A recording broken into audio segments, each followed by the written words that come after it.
Jalan Cendrawasih kini telah berubah nama menjadi Jalan Opu Daeng Resaju.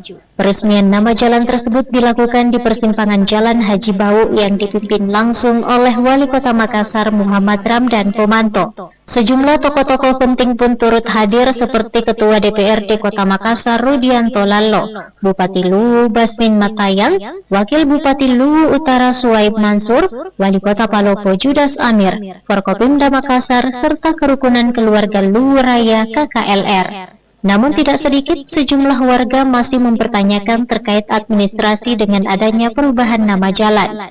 Seperti yang diungkapkan oleh Yence, wanita parubaya itu masih merasa bingung perihal persoalan administrasi nantinya.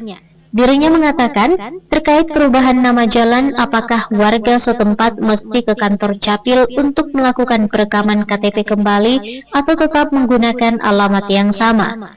Ya, baik juga. Hanya memang masalahnya mungkin seperti KTP, apakah diganti?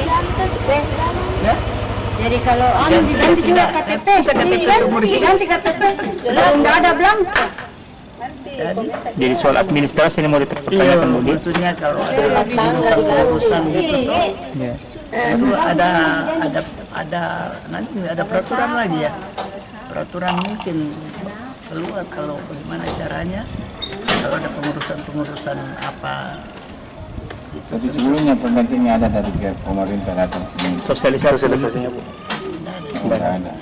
Berarti baru tahu hari ini bilang diganti? Sudah tahu. Oh sebelumnya? Sudah ada di itu tuh sudah masuk di WA sudah ditahu mana tadi peresmiannya. Berarti itu dipertanyakan soal administrasi penduduknya bagaimana Bu? Iya. Ya. Kalau ada pengurusan apa atau kan mesti alamat harus tepat ya. Sementara itu, perubahan nama jalan bukan hal yang baru di Kota Makassar. Tahun-tahun sebelumnya, sejumlah ruas jalan juga telah diubah dengan alasan untuk lebih mengenalkan nama-nama pahlawan nasional khususnya di Sulsel. Ardi Jaho, Celebes TV.